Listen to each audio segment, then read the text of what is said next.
मेरी आंखों में देखो, किताबें बंद कर दो। जिन डिग्रियों पर तुम्हें इतना घमंड है उन्हें आग लगा दो, क्योंकि अगर तुम्हारा ज्ञान तुम्हें मुसीबत से नहीं बचा सकता तो वो ज्ञान नहीं, वो सिर्फ रद्दी है। आज का विषय है शिक्षा, एजुकेशन। लेकिन स्कूल वाली शिक्षा नहीं, वह शिक्षा जो तुम्हें नौकर नहीं राजा बनाती है। चाणक्य कहते थे, विद्वान सर्वत्र पूज्यते। मतलब राजा सिर्फ अपने देश में पूजा जाता है, लेकिन विद्वान पूरी दुनिया में पूजा जाता है।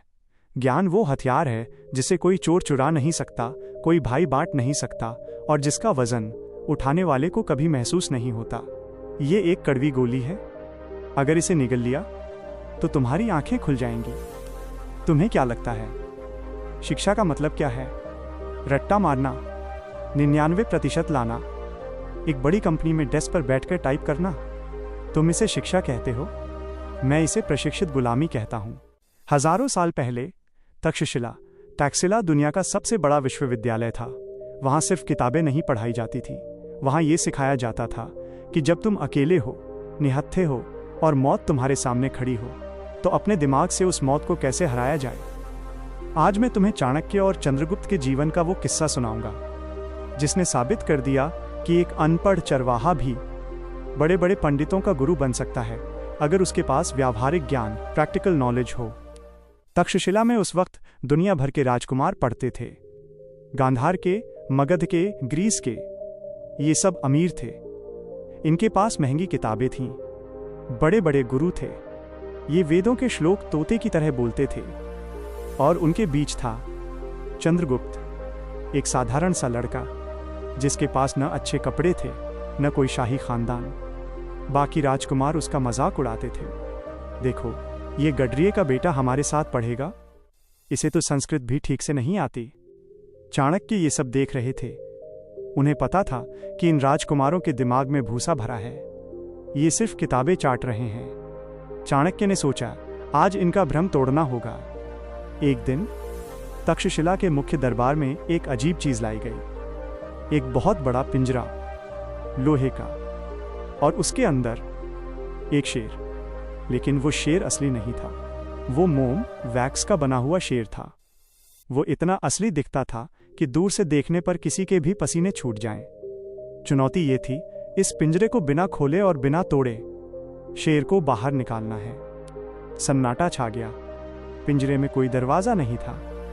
सलाखें इतनी मजबूत थीं कि उन्हें काटा नहीं जा सकता था। शेर अंदर था। सबसे पहले गांधार का राजकुमार आया। वो क्लास का टॉपर था।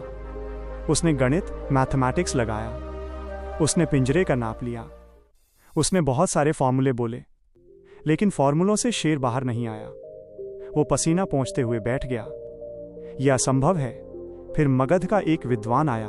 उसने शास्त्रों के मंत्र पढ़ने शुरू किए। उसे लगा मंत्र से शेर उड़ जाएगा।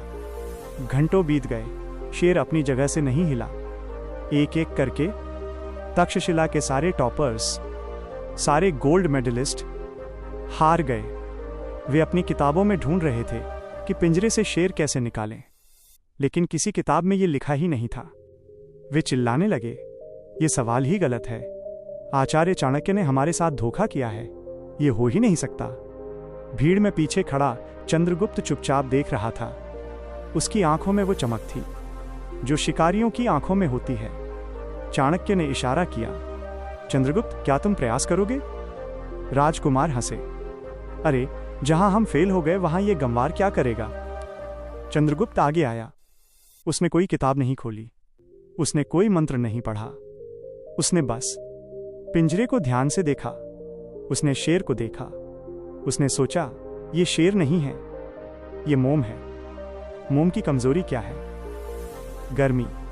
चंद्रगुप्त ने सेवकों से कहा, एक जलती हुई मशाल लाओ। लोगों को लगा वो पिंजरे को पिघलाने वाला है। अरे मूर्ख, लोहा आग से नहीं पिघलेगा। लोग चिल्लाए। चंद्रगुप्त ने किसी की नहीं सुनी। उसने मशाल को पिंजरे की सलाखों के बीच से अंदर डाला और शेर के पास ले गया। धीमी आंच। धीरे धीरे वह खूंखार शेर पिघलने लगा। बूंद बूंद बनकर वो मोम पिंजरे से बाहर बहने लगा। 10 मिनट, सिर्फ 10 मिनट, और पिंजरा खाली हो गया। शेर बाहर आ चुका था, द्रव, लिक्विड के रूप में। पूरा दरबार सन्न रह गया। Pin drop silence. उन राजकुमारों के चेहरे लटक गए जो अभी हंस रहे थे। चाणक्य उठे। उन्होंने चंद्रगुप्त के कंधे पर हाथ रखा और पूरी सभा से कहा, देख लो, तुम सबने शास्त्र पढ़े हैं, लेकिन चंद्रगुप्त ने संसार पढ़ा है। तुम्हारे पास सूचना, इंफॉर्मेशन थी, इसके पास बुद्धि, विजडम थी। किताबों का बोझ ढोने वाले गधे मत बनो। ज्ञान वो है जो समस्या को सुलझा सके, वरना वो ज्ञान सिर्फ एक बोझ है। इस कहानी ने तुम्हें क्या सिखाया? क्या तुम भी उन राजकुमारों की तरह हो, जिसके पास डिग्री तो है, लेकिन अगर नौकरी चली जाए तो सड़क पर पैसा कैसे कमाना है ये नहीं पता? चाणक्य नीति से असली शिक्षा के 3 कड़वे नियम सीखो। 1. रटो मत, समझो। आज की शिक्षा प्रणाली तुम्हें तोता बना रही है। एग्जाम में क्या आएगा, तुम बस यही पूछते हो। चंद्रगुप्त ने यह नहीं पूछा कि किताब में क्या लिखा है, उसने पूछा पदार्थ, मटेरियल क्या है? मोम है। मोम कैसे पिघलता है? आग से। यह है फर्स्ट प्रिंसिपल्स थिंकिंग। चीजों की जड़ को पकड़ो। अगर तुम बेसिक्स समझ गए तो तुम कोई भी पिंजरा खोल सकते हो। 2. परिस्थिति ही गुरु है। चाणक्य कहते थे कि सबसे बड़ा गुरु भूख और अपमान है। चंद्रगुप्त जंगल में पला बढ़ा था, उसने जानवरों को देखा था, उसने आग को समझा था। तुम्हारे ऐस बड़ी क्लासरूम तुम्हें वो नहीं सिखा सकते जो एक दिन की भूख सिखा सकती है। बाहर निकलो, लोगों से मिलो, देखो दुनिया कैसे काम करती है। सड़क पर रेहड़ी लगाने वाले से बात करो, वो तुम्हें MBA से ज्यादा बिजनेस सिखा देगा। 3.